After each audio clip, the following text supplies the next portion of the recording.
Melvin Yong.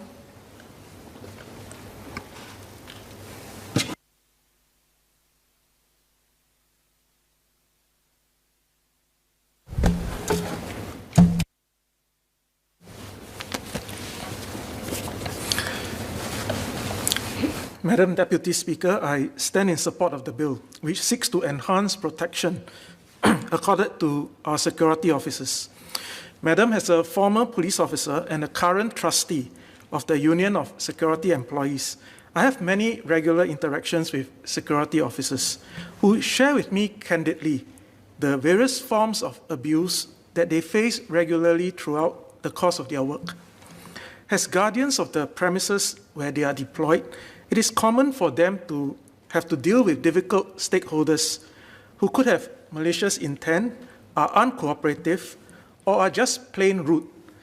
Members in this House may remember several high-profile cases of abuse towards security officers, such as in 2019, when a viral video emerged of an investment banker verbally abusing a security officer working in a condominium over a $10 parking fee for visitors. Madam, unfortunately, for every case that goes viral and captures public attention, countless more go unreported. The COVID-19 pandemic has made the situation worse. In a joint survey conducted by USE and the Singapore University of Social Sciences, cases of abuse against security employees have surged by as much as 1/3 since the pandemic started. We must send a clear message that any abuse of security officers will not be tolerated.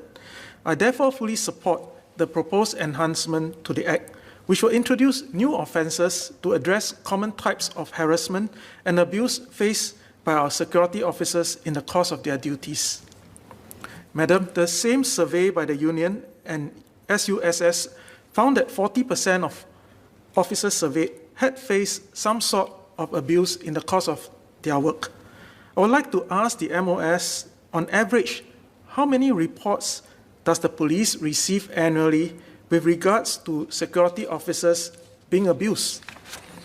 Although abuse of security officers may happen frequently, my sense is that the number of police reports made against abusers are few and far between, and possibly only a tiny handful of abusive incidents ever translate into arrests and prosecutions. Madam, why is this so? One key issue is likely to be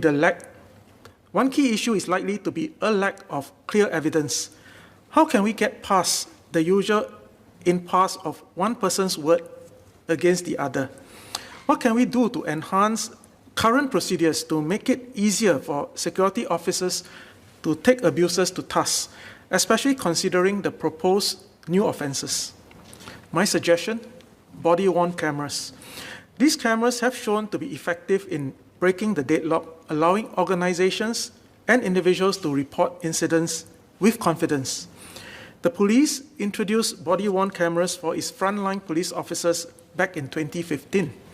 These cameras capture both audio and video and are worn in a visible manner on the front of the officer's uniform. Madam, I think it is time for security officers to put on similar cameras, much like our regular police officers today. The cameras can serve as a deterrent against potential abuse of our security officers. The footages can also serve as evidence for police reports to be made against the offender.